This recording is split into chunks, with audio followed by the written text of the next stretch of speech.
오늘 시간에는 예수님은 주 하나님이신가 아니면 어린 양이신가 라는 제목으로 함께 말씀의 은혜를 나누기 원합니다. 오늘도 거룩한 주일에 주님을 예배하러 나온 우리 요원들과 또 온라인으로 아마 영상 예배를 드리는 모든 성도들을 축복합니다. 10년 전에는 상상할 수 없던 이야기지만 지금의 이런 문명의 이기가 발달되어서 이 코로나 같은 위험한 현장 속에서도 예배드릴 수 있다는 것이 얼마나 감사한지. 우리가 북한에 만약에 있었다, 과연 예배드릴 수 있을까요? 그래서 참 우리가 이 대한민국에 태어난 사실 자체, 저는 어렸을 때 미국에 있는 자전거, 일본에 있는 밥솥 하나만 있으면 얼마나 좋을까. 그랬더니 미국이 부럽지 않고 일본이 전혀 안 부럽습니다. 대한민국에 산다는 이 사실 자체, 이렇게 마음껏 예배할 수 있고 또 우리가 듣고 싶은, 아니 하나님이 들려주시고자 하는 그 말씀을 그대로 들을 수 있는 시대, 할렐루야. 10년 전, 아니 종교개혁 시대도 절대 들을 수 없었던 얼마나 많은 말이 있는지 몰라요. 그러나 우리는 지금 그런 듣고 싶어하는 말씀, 정말 꼭 들어야 될 말씀을 들을 수 있는 사시게 되니까 하나님 말씀을 들을 수 있음에 감사하시고, 말씀에 내가 어떻게 실천할 것인가 생각하여서 실천함으로 주시는 30배, 60배, 100배의 축복이 여러분의 것이 되기를 축원합니다. 저는 올해 들어와서 특별히 7, 8월에 회개를 다시 생각해 보고 있습니다. 그래서 2013년부터 외치기 시작했던 회개와 천국복음, 2017년에 4년 만에 책을 하나를 집필했습니다. 그리고 어느 정도 이게 다 아니겠는가 생각했는데 올해 들어와서 하나님이 그 부족한 부분, 조상 숭배의 죄를 회개치 않으면은 저주로부터 벗어날 수 없다. 이 부분에 관하여 새로운 것을 알게 해줬고, 영적인 이윤이 열리지 않는다.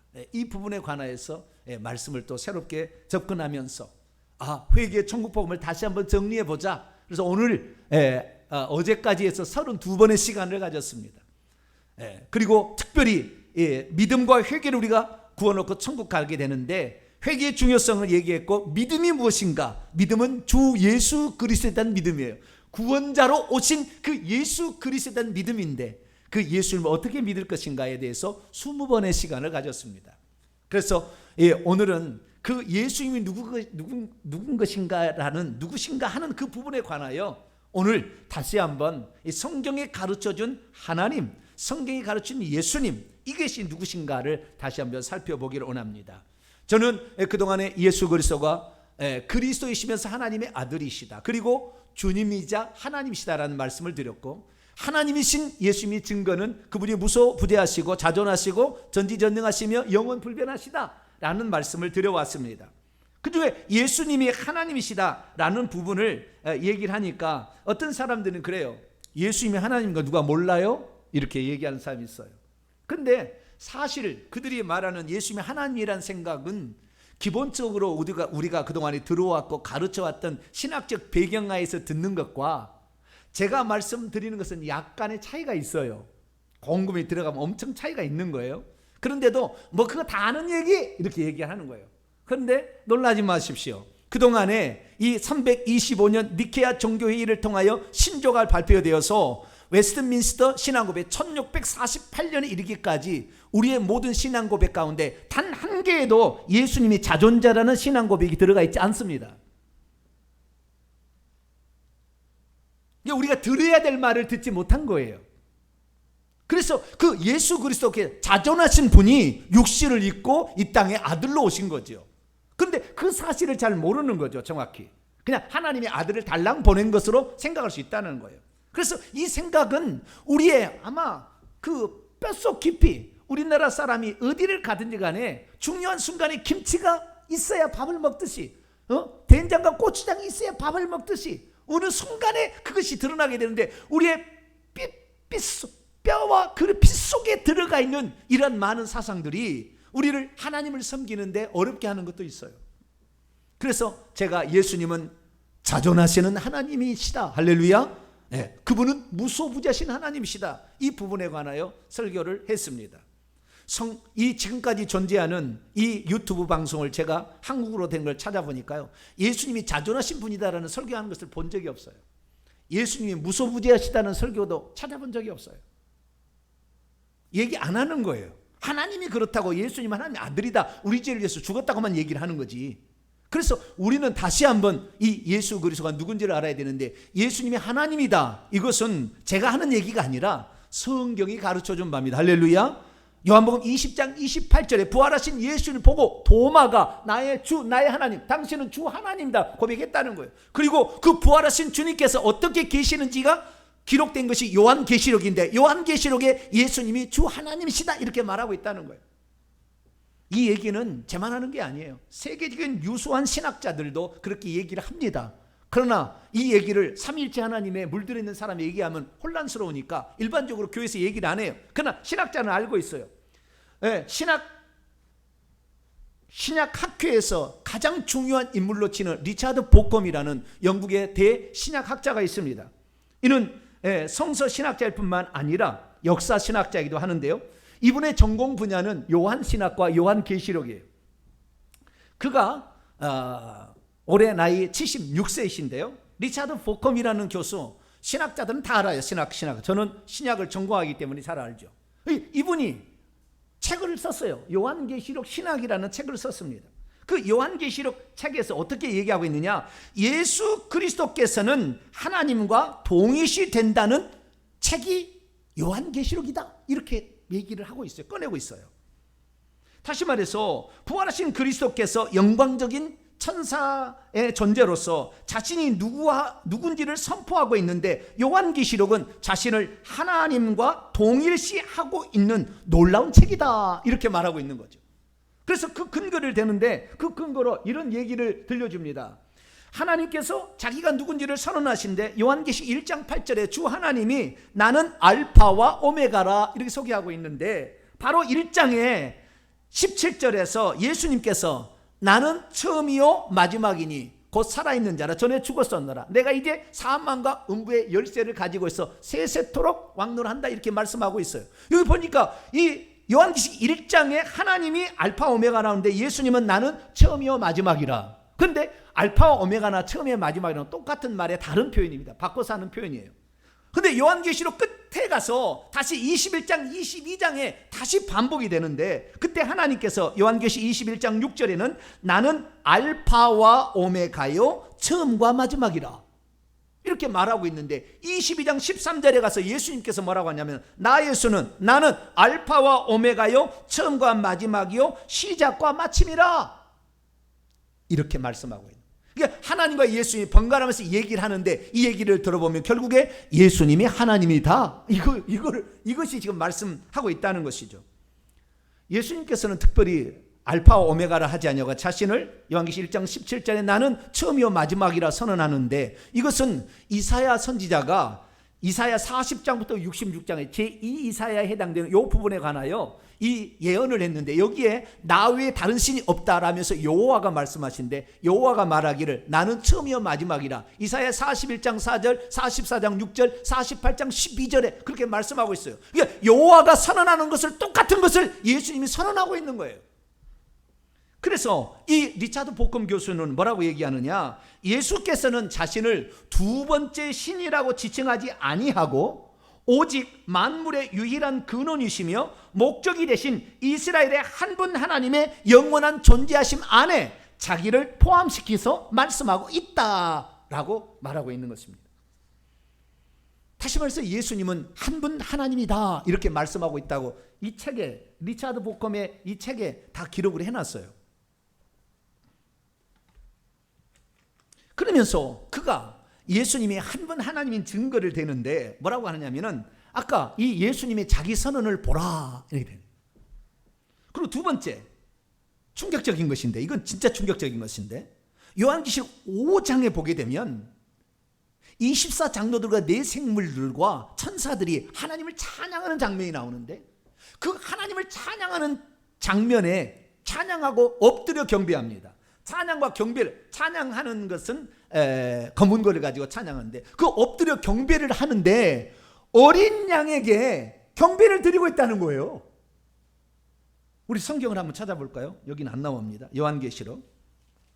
오늘 온라인으로 예배드린 사람 성경책 안고 예배드릴까 봐 제가 일부러 찾으려고 안 써놨어요. 그래서 성경책 없는 사람은 못 알아보고 성경책 항상 준비하셔야 돼요. 요한계시록 5장 자 12절입니다. 12절 네 생물들과 천천만만의 천사가 예수님을 찬양하는 거예요. 일찍 죽음이다. 큰 음성으로 시작. 큰 음성으로 이르되 죽임을 당하신 어린 양은 능력과 부와 지혜와 힘과 존귀와 영광과 찬송을 받으시기에 합당하도다. 일찍 죽임을 당하신 어린 양은 7가지의 이 찬양과 경배를 받으시기에 합당하다. 합당합니다. 그렇게 찬양을 한다는 거예요. 그런데 그 다음 구절 13절에 보게 되면은 하나님과 어린 양에게 이 경배를 또 돌리고 있어요. 자 13절 읽습니다. 시작. 내가 또 들으니 하늘 위에와 땅 위에와 땅 아래 바다 위에와 또 그 가운데 모든 피조물이 이르되 보좌에 앉으신 이와 어린 양에게 찬송과 존귀와 영광과 권능을 세세토록 돌릴지어다. 12절에 나와 있는 7가지 찬양과 경배가 있는데 그 중에 5가지는 동일해요. 그런데 이 지금 보좌 위에 앉으신 이와 어린 양에는 5가지를 돌리고 아까 어린 양, 죽임을 당하신 어린 양은 7가지를 돌리고 있어요. 그러면 이렇게 어떻게 되는 거예요? 아니 여기가 더 큰 어른이 있고 여기는 좀 작은 어른이 있는데 큰 어른은 아니에요. 작은 어른이 영광을 한정 돌리고 큰 어른이 조금 돌리면 어떻게 될까요? 그래서 리차드 포콤 교수는 어린 양이 한 분 하나님이 아니라면 유대인들은 이 찬양을 드릴 수가 없다는 거예요. 그리고 이런 고백을 할 수가 없다는 거예요. 그리고 이것은 지금 천국에서 천상에 있는 존재들의 고백인데 결국에 예수님이 한 분 하나님이심을 증거하고 있다라고 말하고 있는 것이죠. 그래서 리차드 포컴 교수나 또 제가 이렇게 이제 천상에 계시는 예수 그리스도에 관하여 설교를 하게 되면 우리 성도들이 올해 들어서 너무나 잘 아는 이야기고 오늘도 뭐 새로운 얘기 있습니다만 너무나 잘 아는 얘기가 어느덧 오리엔테이션에 잘 알지만 처음 이 얘기를 듣는 사람은 깜짝 놀랄 거예요. 아니 그러면 우리가 맨날 사도신경에 이 예수님은 하나님 오른편에 부활하셔서 오른편에 앉으셨다 이렇게 얘기하는 거예요. 그러니까 하나님이 보좌에 계시고 오른편에 또 예수님이 앉아 계신다는 말은 또 무슨 말입니까? 천국에도 그렇게 하나님 오른편에 예수님이 계시고 하나님은 보좌에 앉아 계시는 것이지 무슨 한 분 하나님입니까? 이렇게 생각할 수가 있게 되는 것이죠. 그러나 성경 보십시오. 성경은 단 한 번도 예수 하나님, 아들 하나님이란 표현이 존재하지 않습니다. 교리에서는 나와요. 신앙 고백에는 아들 하나님, 예수 하나님은 나오지만 그러나 성경에는 아들 하나님, 예수 하나님이라면 나오지 않습니다. 왜냐하면 성경에는 결코 2명의 신들이 있는 것처럼 말하기 않기 때문에 그렇습니다. 그러면 우리의 관심을 주목시키는 것은 구별되어 있는 것처럼 쓰여 있는 하나님과 어린 양이라는 표현. 오늘도 우리가 읽었던 요한계시록 22장 1절과 3절에 하나님과 그리고 어린 양이라는 이 표현을 어떻게 그럼 우리 이해해야 되느냐? 분명히 둘처럼 기록이 되어 있는데 어떻게 그럼 이것을 우리는 이해할 것이냐에 대한 고민이 생기는 것입니다. 사실 어린 양의 출현은 요한계시록 1장부터 4장까지는 안 나옵니다.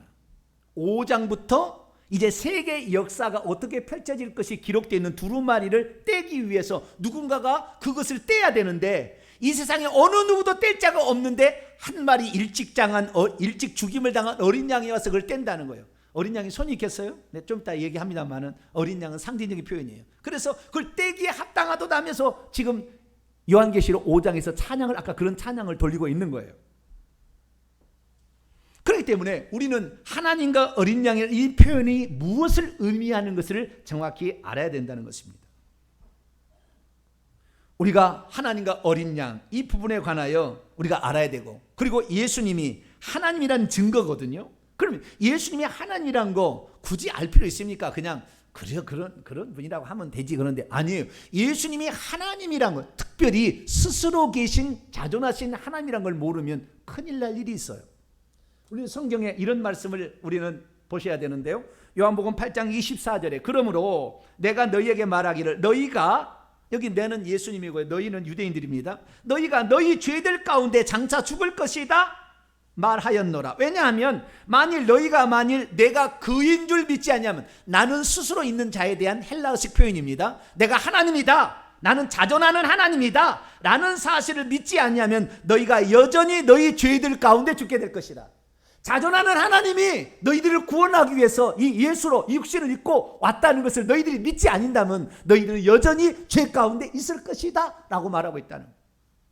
예수님이 스스로 계신 하나님이 그 아들을 달랑 보낸 게 아니라 스스로 계신 하나님이 이렇게 너희들의 죄를 속하기 위해서 이렇게 사람이 되어 오셨다는 것을 믿지 아니한다면 너희들은 여전히 죄 가운데 죽게 된다. 죄 가운데 죽게 되면 어디 가는 거예요? 근데 오늘날 사람들이 정확히 알지 못하는 거예요, 이것을. 만세전부터 홀로 존재하신 그 한 분 하나님이 육신을 입고 아들의 신분으로 오셔서 십자가에 죽으셔서 우리의 죄값을 담당하시고 재림 전까지 아직도 오른편에서 하야셔야 할 대제사장과 중보자의 일을 하시고 있는 그분을 표현하는 것을 두 분 하나님처럼 생각하는 이런 생각에 빠져 있다는 거죠. 우리 주님은 그렇게 얘기하지 않았어요. 요한계시록 8장 42절 보면 예수께서 이르시되 만일 하나님이 너희의 아버지였다는 것을 믿었다고 한다면 너희는 나를 사랑하였을 것이다. 이는 내가 하나님께로부터 나와서, 여기 보면 에크라는 전사인데요, 에크라는 것은 속에서부터 밖으로 나오는 거예요. 하나님의 속에서부터 밖으로 나와서 왔다. 나는 스스로 나 자신에게서 온 것이 아니라 아버지께서 나를 보내셔. 그러니까 아버지께서 아들을 보내서 왔지만 아버지의 속에서 나와서 왔다고 말하는 거예요. 요한복음 16장 28절에도 내가 아버지에게서 나와서 세상 안으로 들어왔어. 그래가지고 이 속죄사역을 완성한 다음에 세상을 떠나 아버지를 향하여 간다, 이렇게 말하고 있다는 거예요. 이 구절의 의미를 정확히 이해하고 있으면 우리는 하나님을 제대로 이해하고 있는 거예요. 근데 이 구절의 의미를 모르고 하나님 만세전에 아들로 나와 있었다, 그 아들이 육신을 입고 오셨다, 이를 생각하면 이다음부터 많은 이단이 생기는 거예요. 왜? 아들이 육신을 입어서 됐으니까 항상 아들로 있는 거잖아요. 그래서 하나님이 아들이 있고 보내신 분은 아버지니까 아버지와 아들이 만세전부터 있었다는 거예요. 아들이 아직 나오지 않은데 만세전부터 있었다는 거예요. 그래가지고 만세전부터 있던 하나님이 우리가 우리의 형상을 따라 사람을 만들자, 그래 되니까 우리가 뭐요? 아버지가 있고 아들이 있으니까 어머니 하나님도 있어야 아들이 나오지. 왜? 하나님이 자기 형상대로 남자와 여자를 만들었다. 그러면 남자와 여자가 있으니까 남자가 나오니까 당연히 아버지 하나 있으니까 어머니 하나 있어야 된다. 장길자가 그렇게 사기를 칠 수가 있는 거예요. 그래서 성경은 그렇게 얘기하지 않지만 그리고 해석을 잘못하는 거죠. 그래서 우리는 이 요한계시록에 나오는 하나님 그리고 어린 양의 이 표현이 무엇을 의미하고 있는 것을 정확히 알아야만이 한 분 하나님에 대한 정확한 이해를 하고 오늘날에는 삼위일체로 계시는 그 하나님을 우리가 온전히 붙들어야 우리가 죄사함을 받고 천국에 들어갈 줄로 믿습니다. 그래서 이 부분에 관하여 분명한 요한계시록의 가르침을 좀 깊이 살펴보려고 합니다. 오늘 본 말씀 어떤 말씀입니까? 하늘의 새 예루살렘 성 한가운데 한 개의 보좌가 놓여 있는데 그 보좌에 앉으신 이는 하나님과 어린 양이시며 그의 종들이 그분을 두 분이 아닌 한 분으로 섬기고 있다라는 말씀입니다. 하늘의 새 예루살렘 성 안에 있는 하나님은 과연 한 분일까요? 두 분일까요? 그의 종들이 그를 섬긴다고 하는데 그의 종들은 누구고 그는 한 분일까요? 두 분일까요? 그는 예수님일까요? 아버지 하나님일까요? 오늘날 대부분의 성도들은 하나님은 아버지시고 예수님은 그의 아들이라고 그렇게 알고 있습니다. 틀린 건 아닙니다. 그러나 그것이 어떻게 되어졌는지 그 메커니즘을 정확히 경륜을 알아야만이 하나님을 정확히 아는 거예요. 그래서 오늘 요한계시록을 통하여 하나님은 유일하신 한 분 하나님이신데 그 유일하신 한 분 하나님이 어떻게 일을 하고 계시는 것을 우리에게 들려주는 말씀을 통하여 우리는 진리 안에 하나님이 누구신지 안에 들어갈 수 있어야겠습니다. 오늘 본문에 등장하는 이 예수 그리스도는 이미 육체를 벗고 나서 부활하신 후 60년이 지난 후의 상태를 지금 얘기하고 있는 거예요. 이것은 AD 95년, 96년에 사도 요한이 patmos섬에 가서 하늘에 올라가서 그 장면을 보고 온 거예요. 구약에 수많은 선지자들이 있었어요. 수많은 선지자들이 있었으나 단 한 선지자도 그 보좌에 어린 양이 앉아 계신다 본 적이 없어요.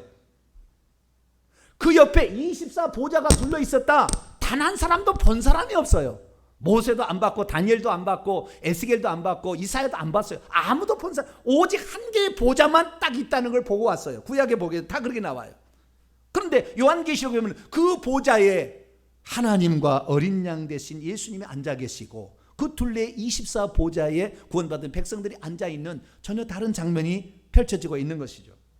그래서 우리는 요한계시록을 통하여 그 보좌가 하나님과 어린 양의 보좌, 보좌라는 건 단수로 나와요. 복수로 나와야 되는데 하나님과 어린 양의 보좌라는 이 표현을 통하여 하나님이 어떻게 지금 존재하고 계시는 걸 알 수 있게 되는데 그 예수님이 하나님과 어린 양이심을 믿게 되기를 축원합니다. 그러므로 믿음이 없으면 하나님이 누군지를 몰라 하나님의 보좌가 천국에 2개 내지는 3개 있을 거라고 생각합니다. 믿음이 있어도 하나님이 누군지를 잘 모르면 하나님 보좌 오른편에 예수께서 앉아 계신다는 표현을 하나님이 2분이 계시구나 이렇게 생각할 수 있습니다. 믿음이 있어도 하나님이 누군지를 잘 모르면 보좌도 하나요? 하나님도 하나님이라는 사실을 이해하지 못합니다. 믿음이 있어도 하나님 누군지를 잘 모르면 예수께서 한 분 하나님으로서 그분이 하나님과 어린 양이시라는 것을 잘 모릅니다. 믿음이 있어도 하나님이 누군지를 잘 모르면 하늘에 가면 어린 양이 그 모습으로 실제하고 있다고 생각합니다. 믿음이 있으면 동시 존재가 가능하신 하나님을 잘 모르기 때문에 하나님을 하나님과 어린 양 2분이라고 생각할 수 있습니다. 우리는 성경의 가르침에 따라서 예수님이 하나님과 어린 양이시다라는 사실을 믿게 되기를 축원합니다. 이것을 믿게 될 때 우리는 하나님의 구원의 모든 경륜과 역사와 앞으로 펼쳐진 모든 세계 그리고 이단이 어떤 것인지를 정확히 구분할 수 있으니 이 하나님에 대한 정확한 인식이 오늘 말씀을 통하여 여러분의 신비에 깊숙이 그리고 각인될 수 있게 되기를 바랍니다. 자, 그러면 요한계시록에 하나님과 어린 양은 몇 번 나올까요? 물론 따로따로 떨어져 나오기도 합니다만 동시에 나오는 표현은 5번이나 걸쳐서 나옵니다. 요한계시록 7장 10절에 보면 큰 소리로 외쳐 이르되, 이 환난에서 구원받은 하나님의 백성이 보좌 앞에 가서 종려나무가 흔들며 하는 거예요. 구원하심이 보좌에 앉으신 우리 하나님과 어린 양에게 있도다. 꼭 2분이 있는 것처럼 표현이 되잖아요, 그죠? 이렇게 찬양을 하고 있습니다. 또한 요한계시록 14장 4절에도 14만 4천 명이 시온산에서 찬양을 하는데 그들을 소개합니다. 이 사람들은 여자와 더불어 더럽히지 아니하고 순결한 자라 어린 양이 어디로 인도하든지 따라가는 자며 사람 가운데 속량함을 받아 처음 읽을 열매로 하나님과 어린 양에게 2개예요. 하나님과 그 다음에 어린 양에게 속한 자들이니 라고 나오고 있습니다. 뿐만 아니라 요한계시록 21장 22절 보게 되면은 성 안에서 내가 성전을 보지 못하였으니 이는 주 하나님 곧 전능하신 이와 그리고 어린 양이 그 성전이라 이렇게 말하고 있습니다. 오늘 본 말씀에도 22장 1절과 2절에도 하나님과 어린 양의 보좌라고 이렇게 말하고 있습니다. 그러면 5번이나 요한계시록은 동시에 한 문장 안에 하나님과 어린 양으로 이렇게 나와 있으니까 어떻게 이해합니까? 보통 사람 이렇게 얘기하죠. 여기에 하나님은 아버지를 가리키는 것이고 어린 양은 예수님을 가리키는 것이다. 이렇게 이해를 하는 거예요. 보통 사람은 다 그렇게 이해를 하는 거예요.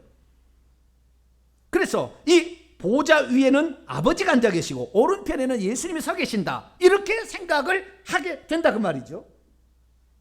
결국에 그렇게 말하는 것은 하나님이 천국에서 2분으로 계신다라는 것을 말하고 있는 거예요. 그러나 2분이라고 말하면 안 되니까 하나님으로서는 같다. 이렇게 표현을 할 수밖에 없다는 거예요. 그러나 그 표현이 옳은 것일까요?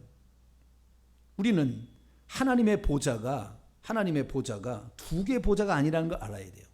또 오늘 또 유튜브로 보는 사람을 위해서 성경을 또 찾아봅니다. 시편 9편. 성경을 꺼내셔야 돼요. 오늘 성경을 안 가주신 분들은 이건 내가 그냥 목사님이 안 보시니까 적당히 예배 드리려고 했는데 이거 걸렸구나 지금 생각할 거예요. 시편 9편. 제가 그 현장에 지금 거실에 안 가도 다 보고 있어요 지금. 카메라 잘 보세요. 자, 4절부터 있습니다. 시작. 주께서 나의 의와 송사를 변호하셨사오며 보좌에 앉으사 의롭게 심판. 이 보좌는 심판하는 보좌인데요, 이 보좌에 누가 앉아? 주께서 앉으사. 원문을 보면 당신입니다. 당신께서 2인칭 단수. 당신은 누구냐? 9장 1절에 보면 내가 전심으로 여호와께 감사. 여호와께서 보좌에 앉으셨다 말하는 거. 그 밑에 7절을 봅니다. 7절 8절 시작. 여호와께서 영원히 앉으시며 심판을 위하여 보좌를 준비하셨도다. 공의로 세계를 심판하시며 정직으로 만민에게 판결을 내리시리로다. 여기에 보니까 뭐요?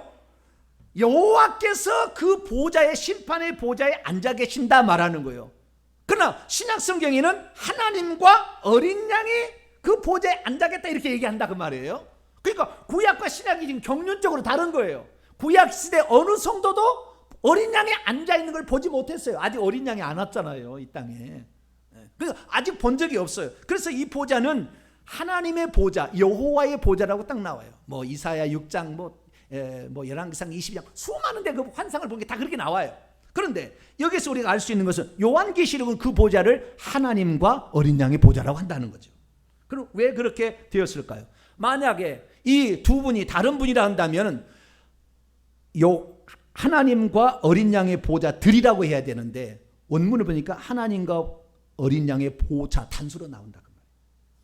그러면 대체 어린 양은 무엇을 가리키길래 두 개로 표현하지만 한 분이라고 말하고 있는 것일까요?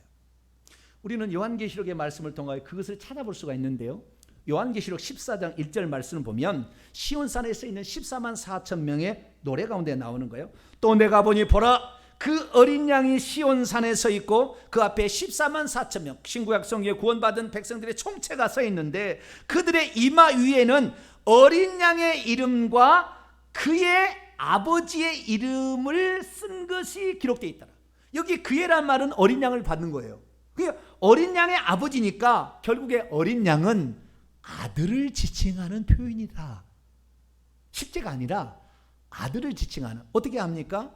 예수님께서 세례 요한에게 세례를 받았잖아요. 그 인류의 죄를 세례 요한 인류의 대표자로서 넘겼습니다.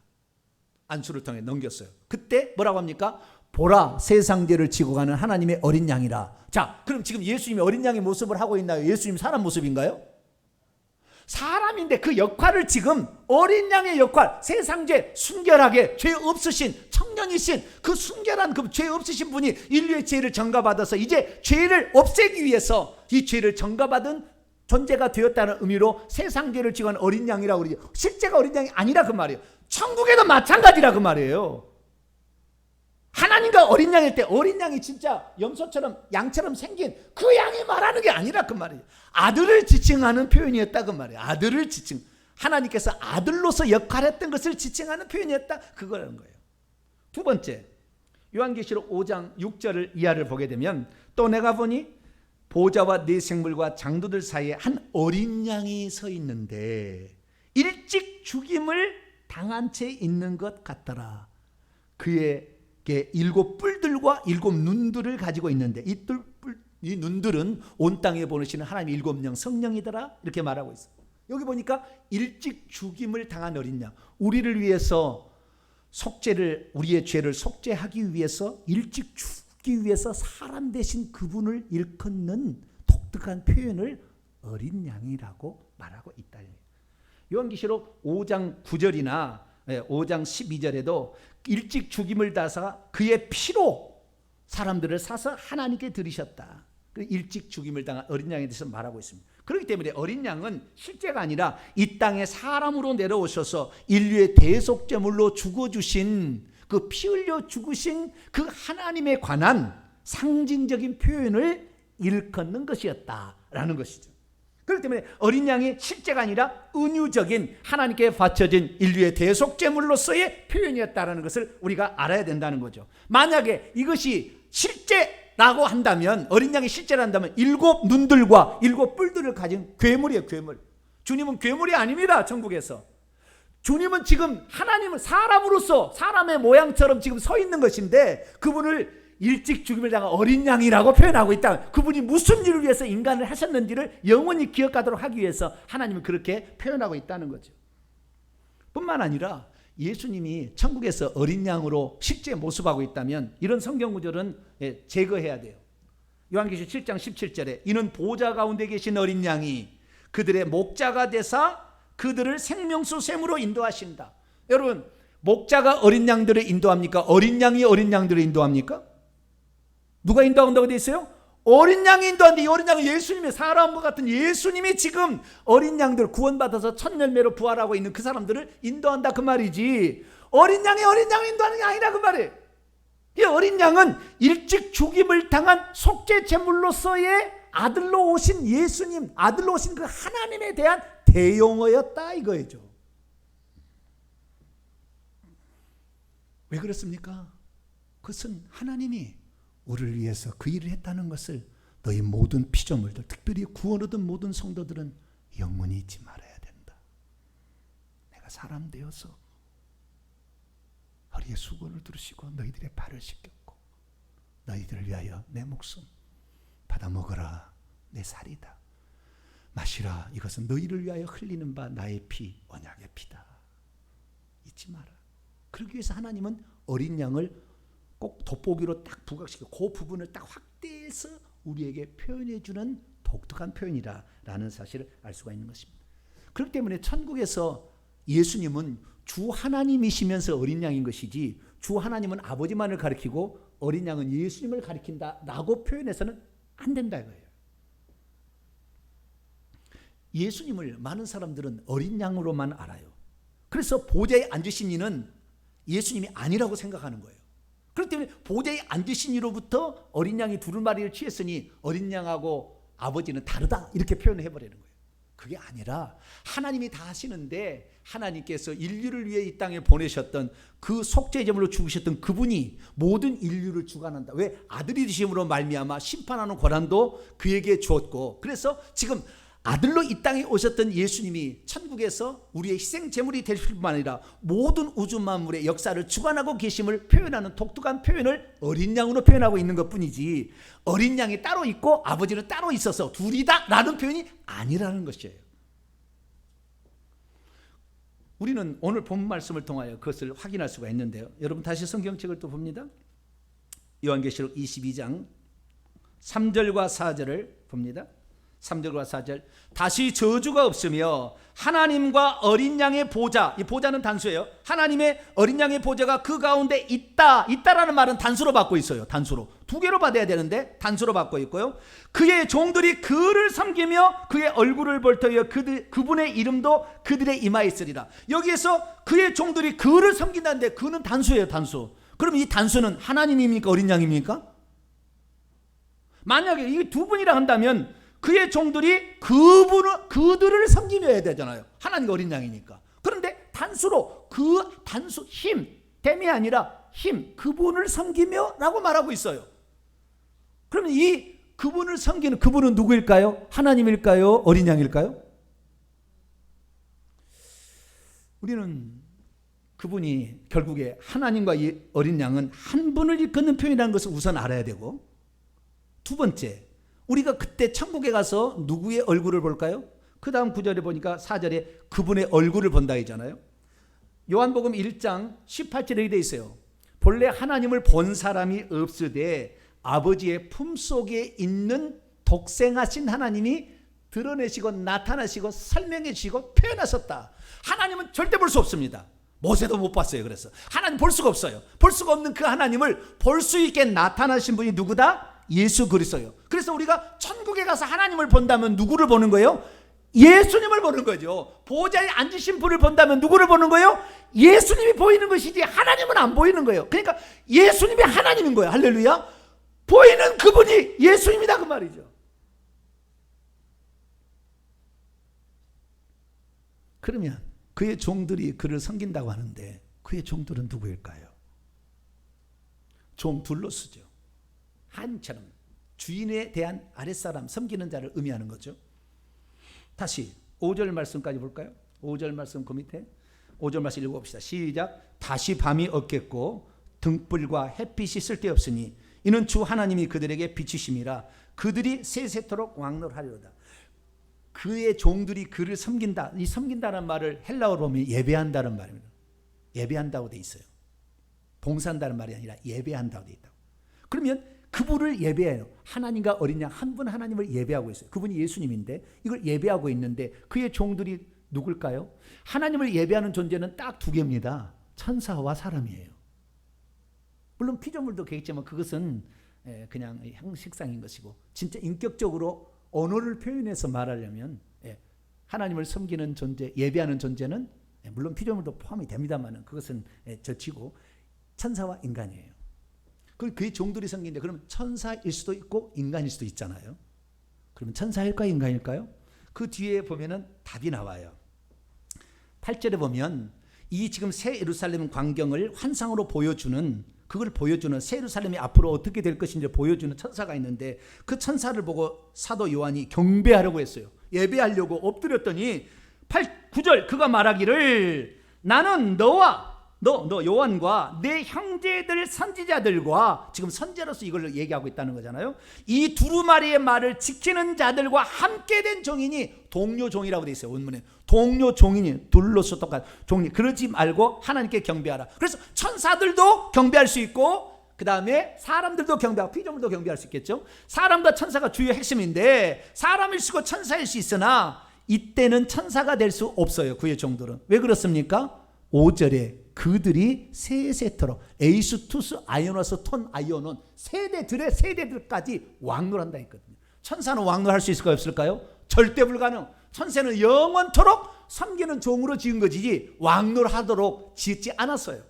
그래서 우리는 성경 말씀에 히브리서 1장 14절에 모든 천사들은 섬기는 부리는 영으로서 구원받을 상속자를 섬기라고 보냈다, 이렇게 말하고 있는 거예요. 그래서 그의 종들이 그분 한 분 하나님을 섬기는데 그의 종들은 구원받은 성도들을 지칭하는 표현이에요.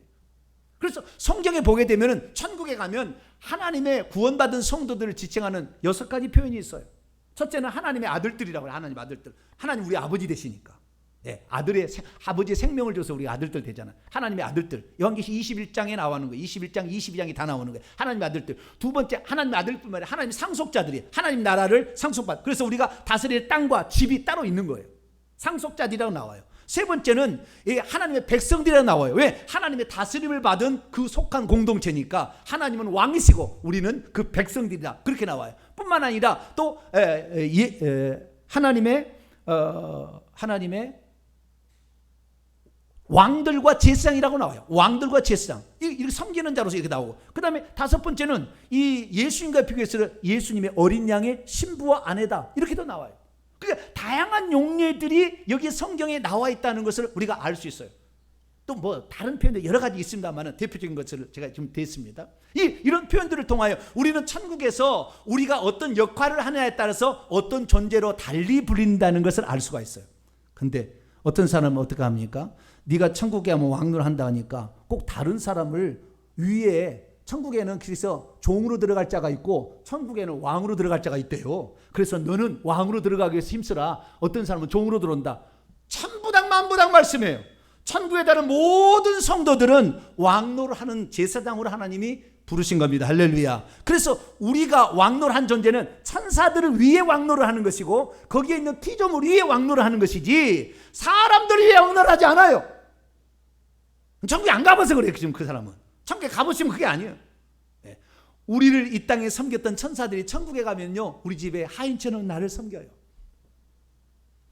지금은 그런 동료 종들처럼 하나님을 봉사하고 있지만 천국에 가면 신분이 달라지는 거예요. 사랑하는 성도 여러분, 우리는 하나님께서 천국에서 왕들과 제사장이라는 것은 하나님을 경배하고 찬양한다는 거예요. 기도한다는 것이고 주님 재림 때까지. 그전에는 제사장이라는 것은 속죄까지 해야지만 지금은 속죄는 없어요. 예수님이 다 완료했기 때문에. 그래서 우리 제사장이라는 것은 하나님을 찬양하는 건데 그렇게 우리를 지었습니다. 그래서 요한계시록 15장 5절 6절 보면 우리를 사랑하사 그의 피로 우리를 죄 가운데서 우리를 해방하신 그분이 그의 아버지 하나님을 위하여 우리를 왕국과 제사장으로 삼으셨는데 그분께 찬양과 영광을 돌려라. 5장 10절에도 그들로 우리 하나님 앞에서 나라와 왕국과 제사장으로 삼으신 그분 삼으셨는데 그들은 땅에서 왕노를 할 것이다. 그래서 우리는 이 땅에 지금 살아가고 있는데 여러분, 천사들하고 우리는 지금 종들로서의 신분이에요. 그러나 천국에 가면 그들은 우리의 종이 되고 우리는 그를 다스리는 왕이 됩니다. 우리는 육체가 없어서 오늘도 코로나가 무서워가지고 얼마나 우리가 마스크를 쓰고 말이죠. 무서워하기보다는 우리가 주변에 형제 믿음이 약하거나 건강이 약한 지체를 돕기 위한 거잖아요. 사실은 그렇지 않습니까? 나 자신 오늘 죽어도 상관없으니까. 상관없는데 믿음이 약하거나 건강이 약한 지체들을 돕기 위해서 우리는 오늘도 이렇게 마스크를 하면서 또 집에서 어쩔 수 없이 예배를 드리고 있습니다. 우리의 육신은 약하고 부족함이 있어요. 피곤하고 지치고 안 먹으면 힘들고 그렇게 있지만 우리는 저 하늘나라에 가게 되면 영원히 왕노달 하나님의 상속자임을 믿으시게 되길 축원합니다. 믿음이란 무엇입니까? 주 하나님과 어린 양이 두 분 하나님을 지칭하는 표현이 아니라 한 분 하나님에 대한 다른 표현이라는 것. 어린 양은 그 하나님의 역할과 한 부분을 확대해서 말하는 것이라는 것을 믿으시기를 바랍니다. 어린 양은 하나님께서 특별히 사람 되셔서 우리를 위해서 흠없고 점없는 순결한 속죄양이 되셨다는 사실을 영원히 잊지 마라. 그리고 그분은 재림 때까지 또 하실 일이 계속해서 인류의 역사를 주관해 가신다라는 것을 설명해 주기 위한 것이었지. 하나님 다 하시는 한 분 하나님이 하시는 것이지 두 분이 꼭 나눠서 뭐 이렇게 두 분이 다른 존재가 하고 있는 것이 아니다. 그래서 우리가 천국에 가서 하나님을 뵈면 누구를 뵙는 거요? 예수님을 뵙는 것이다. 할렐루야. 이것을 믿게 되기를 축원합니다. 오늘날 사람들이 땅에 살기 때문에 이 육신을 가지고 있어서 때로는 이루어지지 않는다고 어떤 것은 힘들다고 원망 불평하게 합니다. 그러나 이걸 감추세요. 우리가 천국에서 어떤 존재가 될 줄 알면 원망과 불평하면 늘 귀신이 우리에게 침투해 들어옵니다. 그러다 보면 우리에게 주어진 이 하늘의 영광 받을 것이 점차 감소될 수밖에 없어요. 우리는 이 땅에 비록 육신을 가졌지만 하늘에서 영원히 하나님을 찬양하고 천사들을 다스릴 왕적 존재라는 사실을 알고 우리를 그렇게 지었음을 알고 그리고 예수 그리스도를 따라가야 돼요. 왜? 예수 그리스도는 하나님이셨는데 우리를 구원하기 위해서 자신을 종의 형체를 가지사 죽기까지 복종하신 분 아닙니까? 그래서 우리도 천국에서 그래서 하나님께서는 그를 모든 이름 위에 뛰어난 이름을 주사 하늘과 땅과 땅 아래에 은배인 모든 자들로 하여금 그분의 그분 무릎 앞에 꿇게 하시고 그분을 주님이라고 이렇게 영광 돌리게 한 것처럼 우리도 이 땅에서 누군가를 위해서 사랑하고 섬기며 헌신하고 살게 된다 한다면 천국에서도 천사들이 떠받드는 위대한 존재가 되어 있을 것입니다. 그래서 우리가 좀 이 피곤한 육체를 지녔다고 너무 자기를 학대하지 마세요. 우리는 거룩한 존재다. 그리고 오늘 내가 마스크를 쓰는 것은 남을 배려하기 위한 사랑의 배려다. 넉넉하게 생각하시고 우리 주 예수 그리스도처럼 남을 섬기며 사랑하고 이런 삶을 살아서 천국에서 존귀한 자가 되기를 간절히 축복합니다. 거룩하신 하나님 감사합니다. 영원히 찬양받으실 하나님께서 우리의 죄를 용서하고자 사람 되셔서 하나님으로부터 나와 사람 되셨습니다. 그리고 십자가의 죽으심으로 우리의 죄값을 지불하시고 지금은 온 우주를 주관하고 계십니다. 그분을 두 분이라고 생각하지 말고 한 분이라고 하는 이 성경의 기록을 통하여 예수님을 주 하나님이자 어린 양으로 고백하며 어린 양의 발자취를 따라 오늘도 순종하는 우리 모두가 되게 해 주옵소서. 우리 주 예수 그리스도의 이름으로 기도하옵나이다.